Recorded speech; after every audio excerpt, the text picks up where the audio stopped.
which he was to toy and trifle with, instead of thoroughly believing.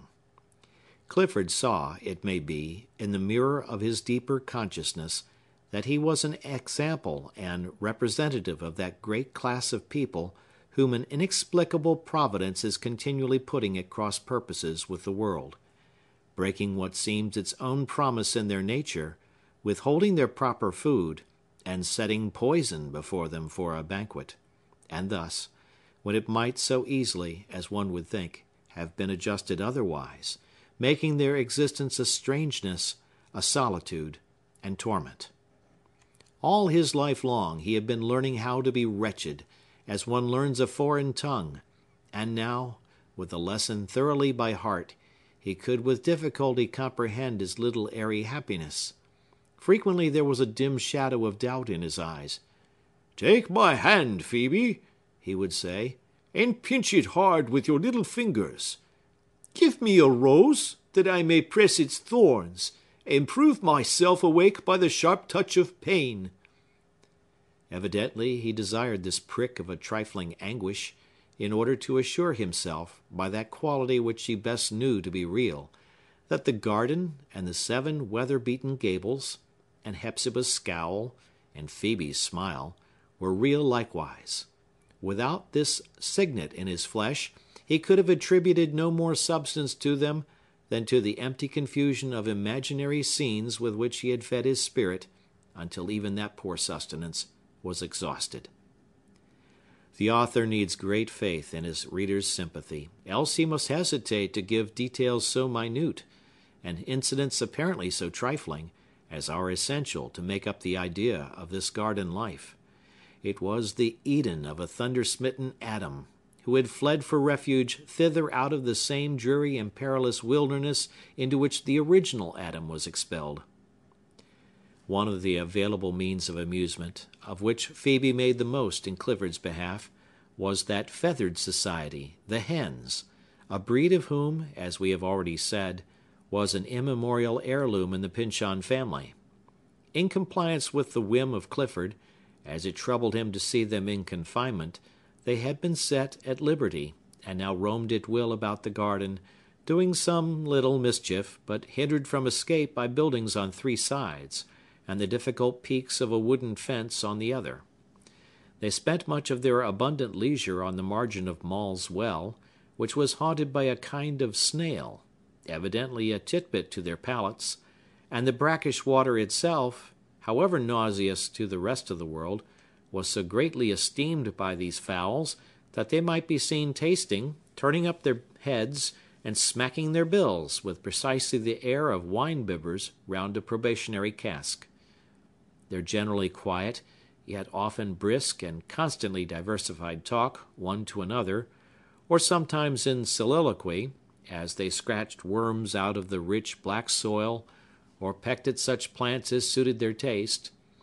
had such a domestic tone that it was almost a wonder why you could not establish a regular interchange of ideas about household matters, human and gallinaceous. All hens are well worth studying for the piquancy and rich variety of their manners, but by no possibility can there have been other fowls of such odd appearance and deportment as these ancestral ones.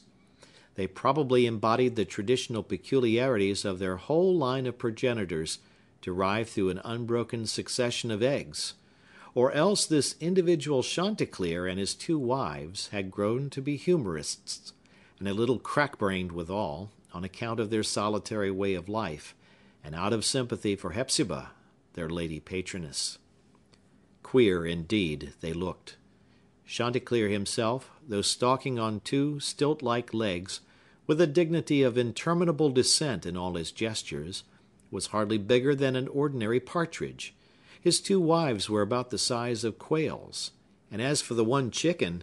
it looked small enough to be still in the egg,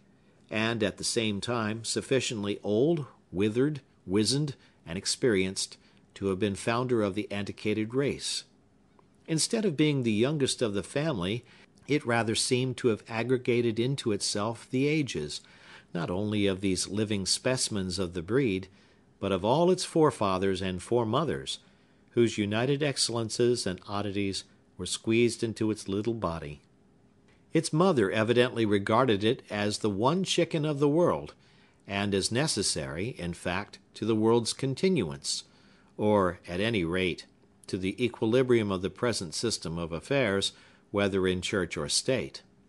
No lesser sense of the infant fowl's importance could have justified, even in a mother's eyes, the perseverance with which she watched over its safety, ruffling her small person to twice its proper size, and flying in everybody's face that so much as looked towards her hopeful progeny. No lower estimate could have vindicated the indefatigable zeal with which she scratched, and her unscrupulousness in digging up the choicest flower or vegetable, for the sake of the fat earthworm at its root. Her nervous cluck, when the chicken happened to be hidden in the long grass or under the squash leaves, her gentle croak of satisfaction, while sure of it beneath her wing, her note of ill-concealed fear and obstreperous defiance, when she saw her archenemy, a neighbor's cat, on the top of the high fence, one or other of these sounds was to be heard at almost every moment of the day. By degrees, the observer came to feel nearly as much interest in this chicken of illustrious race as the mother hen did. Phœbe, after getting well acquainted with the old hen, was sometimes permitted to take the chicken in her hand, which was quite capable of grasping its cubic inch or two of body. While she curiously examined its hereditary marks, the peculiar speckle of its plumage, the funny tuft on its head, and a knob on each of its legs, the little biped, as she insisted, kept giving her a sagacious wink. The daguerreotypist once whispered her that these marks betokened the oddities of the Pyncheon family, and that the chicken itself was a symbol of the life of the old house, embodying its interpretation, likewise, though an unintelligible one, as such clues generally are. It was a feathered riddle, a mystery hatched out of an egg, and just as mysterious as if the egg had been addle. The second of Chanticleer's two wives, ever since Phœbe's arrival, had been in a state of heavy despondency, caused, as it afterwards appeared, by her inability to lay an egg. One day, however, by her self-important gait, the sideways turn of her head, and the cock of her eye, as she pried into one and another nook of the garden, croaking to herself all the while with inexpressible complacency, it was made evident that this identical hen, much as mankind undervalued her, carried something about her person the worth of which was not to be estimated either in gold or precious stones. Shortly after, there was a prodigious cackling and gratulation of Chanticleer and all his family, including the wizened chicken,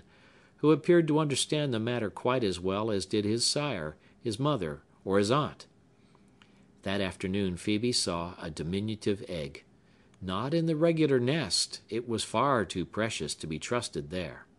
but cunningly hidden under the currant bushes, on some dry stalks of last year's grass. Hepzibah, on learning the fact, took possession of the egg and appropriated it to Clifford's breakfast, on account of a certain delicacy of flavor, for which, as she affirmed, these eggs had always been famous. Thus unscrupulously did the old gentlewoman sacrifice the continuance, perhaps, of an ancient feathered race, with no better end than to supply her brother with a dainty that hardly filled the bowl of a teaspoon. It must have been in reference to this outrage that Chanticleer, the next day, accompanied by the bereaved mother of the egg, took his post in front of Phœbe and Clifford, and delivered himself of a harangue that might have proved as long as his own pedigree, but for a fit of merriment on Phœbe's part. Hereupon, the offended fowl stalked away on his long stilts, and utterly withdrew his notice from Phœbe and the rest of human nature, until she made her peace with an offering of spice cake, which, next to snails, was the delicacy most in favor with his aristocratic taste. We linger too long, no doubt, beside this paltry rivulet of life that flowed through the garden of the Pyncheon house. But we deem it pardonable to record these mean incidents and poor delights, because they proved so greatly to Clifford's benefit. They had the earth smell in them, and contributed to give him health and substance. Some of his occupations